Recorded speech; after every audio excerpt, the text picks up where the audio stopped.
Today we're going to do lesson number 14, grade 1, term 2, and the topic is number 1 to 10. This also links to worksheet 41 in your DBE book.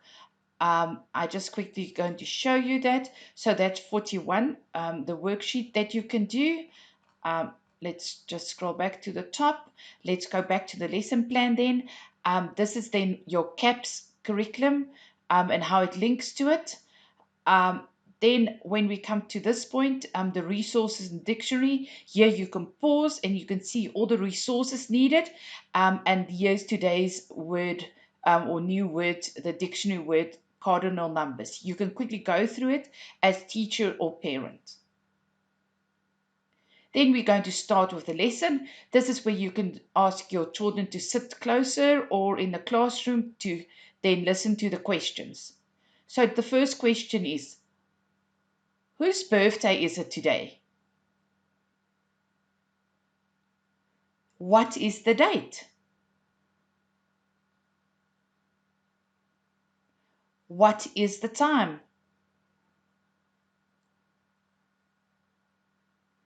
Describe the weather outside. You might need to pause at this stage.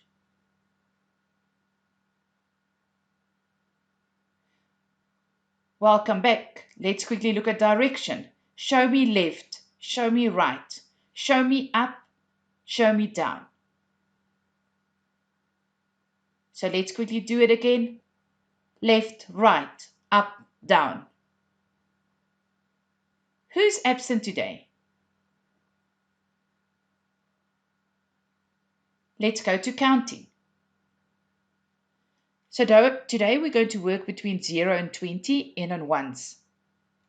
And we're going to compare numbers. I want you all to listen very well. Cynthia has 15 books. Sipu has 12 books. Who has fewer books? Let's listen again. Cynthia has 15 books. Sipu has 12 books. Who has fewer books? How many more books does Cynthia have than Sipu?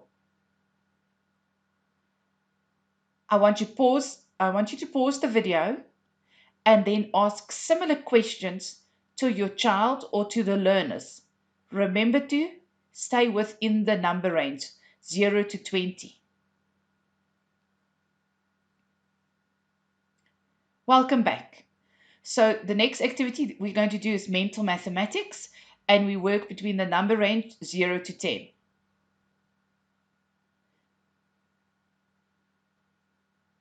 So let's quickly ask, which number is 2 less than 3? That's 1. So let's continue with the rest.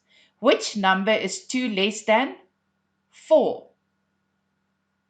Which number is 2 less than 7? Which number is 2 less than 9? Which number is 2 less than 10? Which number is 2 less than 5? Which number is 2 less than 6? Which number is 2 less than 8? Which number is 2 less than 2? And the last one is, which number is 2 less than 6? You can pause the video and you can ask the questions to your child or to the learners. Let's reveal the answers and you can quickly check it.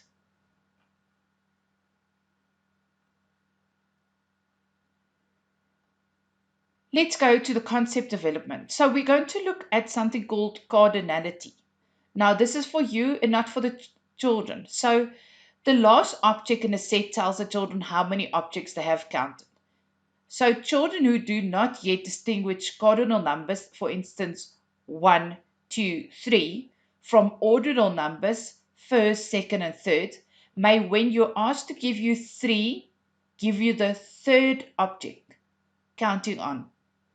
A number of objects from a larger collection shows that children understand cardinality.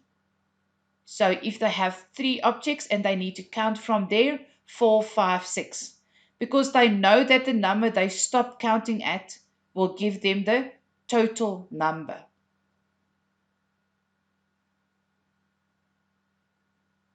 So pause the video at this stage and then ask your child, give the child anything between 1 and 10 objects and ask them how many objects are there.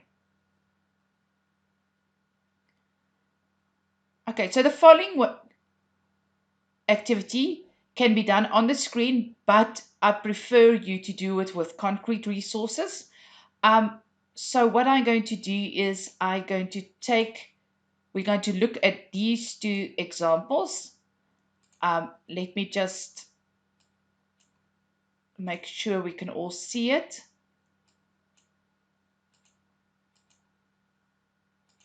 And I just quickly going to give it a nice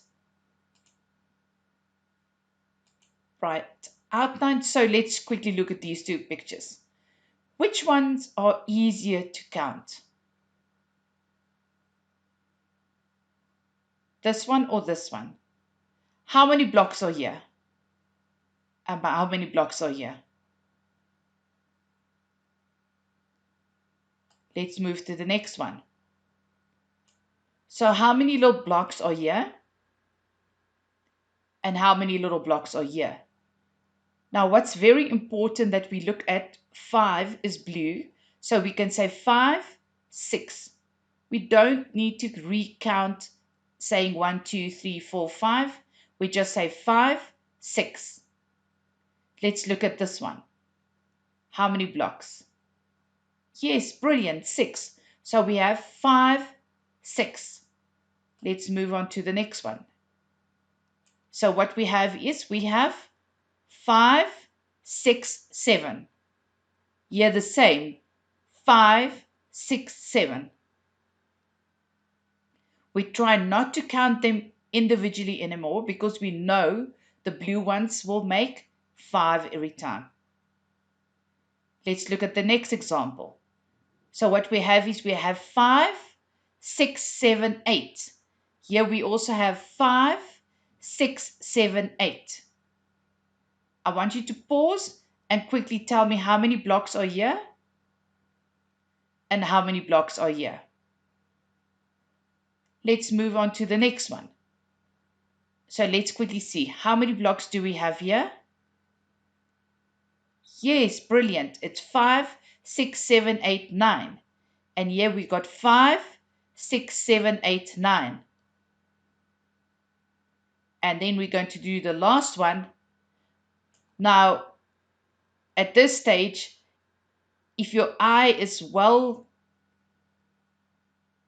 developed in seeing this, then we're going to see this is 5 and 5.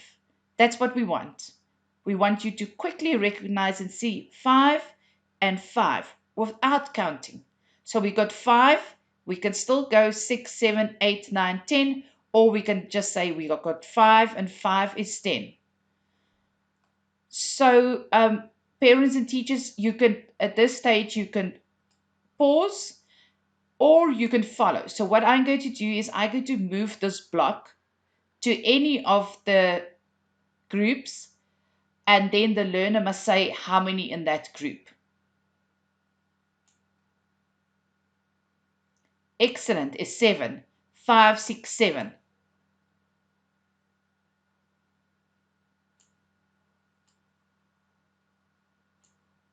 Brilliant. We got 5, 6. Very nice. 5, 6, 7, 8, 9.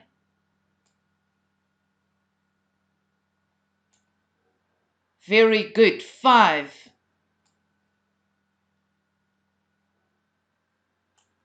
Yes, 10, because we got 5 and 5. Okay, I'm then going to move on to our different levels. So our different levels again is we're going to do similar activities where we're going to use concrete resources. Like in our example is show me different formations or different ways you can pack out 5.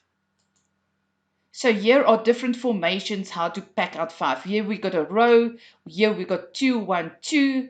A very popular way to pack out 5. Or we got a column with 5. So these are, we need to show our learners the different ways that we can pack it out. So I want you to pause here and then let them pack out 4. Then, or start with 3 and then 4, 5, 6, 7, 8, 9, 10 in different formations, and ask them then which formation is the easiest to count. So what we're going to do then is quickly as activity. Now you in the classroom you can do it as learners, but at home you can use stones, biscuits, sweets, and you can pack it out in a row, and you can ask or say I'm first in the queue, or this biscuit is first. The rest of the group say Sipu is first in the queue. Ask them then who is second in the queue, or which color biscuit or sweet is second in the line. And I am second in the queue. Lindiwe is second in the queue. And then when you can ask them who's last in the queue, and then they can say I'm last in the queue. David is last in the queue. So you can play it as a game. You can play it as home as a family. Also, it depends on how many family members. Otherwise, you take stones and you pack it out and you pretend each stone is a person. Um, Very important activity to understand ordinality. Um, so then we're going to do now, what we're going to do now is we're going to move down to the worksheet. So the worksheet is then the SATeacher or the DBE worksheet that the learners can complete and complete with your support, especially this part where we ask them to color in certain things. So you're going to say the third child's got a child's shirt is red. So they need to go and color that shirt then in red. Um, let's then go to the problem solving. So the problem solving is again, it's on our levels. So we have our levels. There is, we each got a bag like this. This is Sarah's bag. This is Debbie's bag. Who has the most sweets? Um, so solve that, look at that. Remember what we do is we busy teaching them different techniques, how to do problem solving. So very important to do these very basic activities. Then the one on the representative level, if my friend is fourth in the queue and my other friend sixth in the queue and I'm between them, where am I in the queue? So on the worksheet, you got pictures of children. Ask them these type of questions and let them answer it orally. Um, let's then go to the last bit, the consolidation. So what you're going to do is if you answered everything yes, you carry on with the next lesson. If you got some no's, you need to revisit, revise, or you need to contact SATeacher.